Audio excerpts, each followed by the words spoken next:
মাধ্যমিকে 12,000 খাতায় ভুল, 12,468টি উত্তরপত্রে স্রেফ নম্বর যোগে গন্ডগোল। স্ক্রুটিনিতে নম্বর বাড়লো 22 পর্যন্ত, অর্থাৎ 22 নম্বর পর্যন্ত বেড়েছে স্ক্রুটিনিতে। ফলে মেধা তালিকায় স্থান বদলে গেল 4 জন পরীক্ষার্থীর।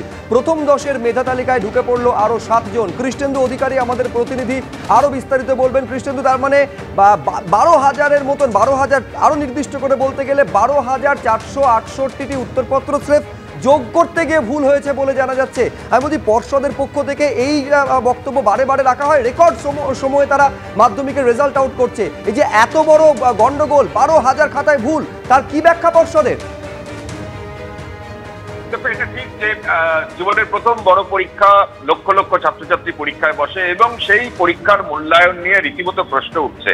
কারণ আজকেই মাধ্যমিকের স্ক্রুটিনি এবং রিভিউ রেজাল্ট বেরিয়েছে এবং সেখানে দেখা যাচ্ছে শুধুমাত্র হিসেবে গন্ডগোল হয়েছে 12,468টি খাতায় এবং 22 নম্বর পর্যন্ত যোগ করতে ভুলে গেছেন পরীক্ষক এবং কোনো একজন পরীক্ষার্থীর 22 নম্বর পর্যন্ত বেড়েছে এবং এর জেরে মেধা তালিকায় রদবদল হয়েছে। তুমি যেটা বললে, 4 জন ক্যান্ডিডেট বা পরীক্ষার্থী তার র্যাঙ্ক অদল বদল হয়েছে।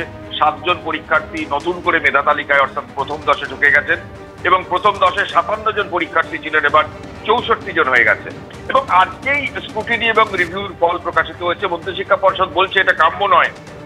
63,000 খাতার মধ্যে 12,000 খাতায় ভুল, কিন্তু 12,000 সংখ্যাটা তো কম নয়। 12,000 খাতায় সেখানে ছাত্রছাত্রীদের শুধুমাত্র নম্বর যোগ, পরীক্ষক যে নম্বর দিয়েছেন সেই নম্বর যোগ করতে ভুল হয়েছে পরীক্ষকদের এবং তার জেরে স্ক্রুটিনি করতে দিয়েছেন পরীক্ষার্থী এবং স্ক্রুটিনি পড়ার পর দেখা গেছে 12,468টি খাতায় নম্বর পাল্টে গেছে।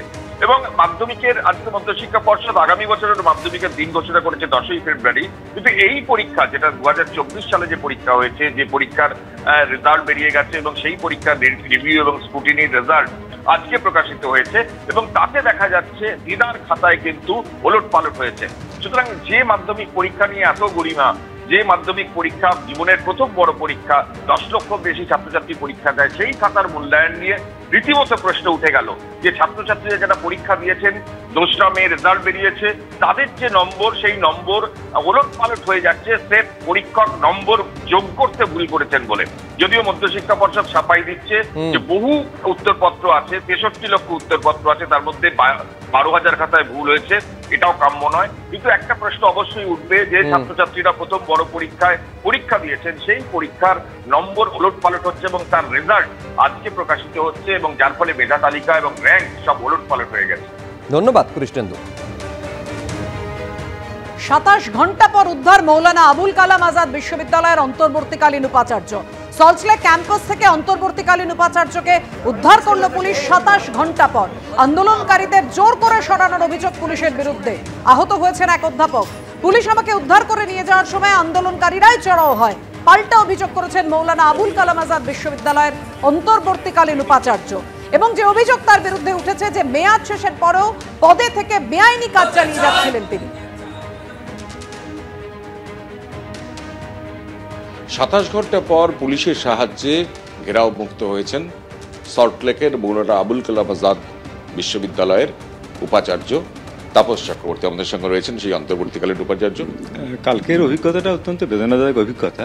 তার কারণটা হলো, যারা আমাকে ঘেরাও করে রেখেছিলেন তারা হচ্ছেন টিচার এবং ওর উদ্দেশ্যটাই হচ্ছে ভিসি হটাও, ভিসি হটাও, ম্যাকআউট বাঁচাও। এই রাজনৈতিক স্লোগানটা কোন দলের?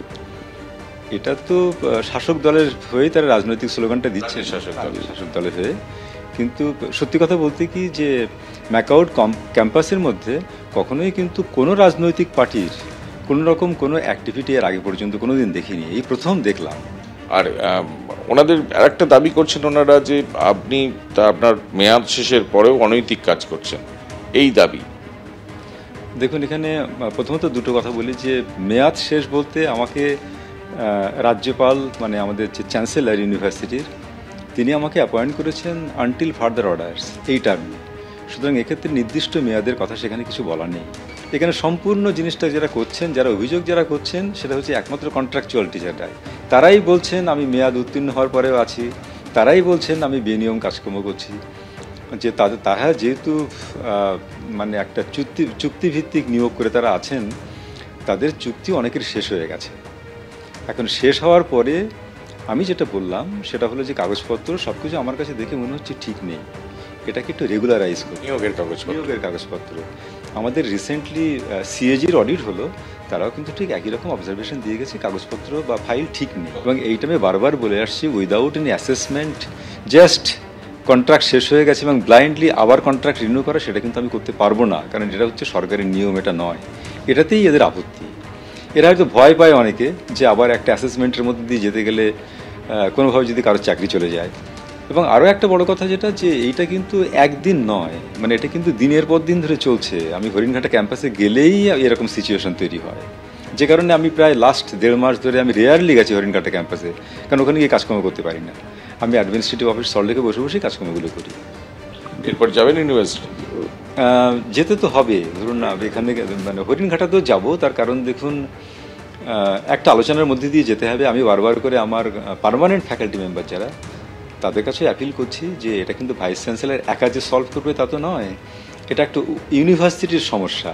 সুতরাং ইউনিভার্সিটির স্টেক হোল্ডার যারা, তাদের সবাইকে এগিয়ে আসতে হবে এই প্রবলেমটাকে সলভ করার জন্য।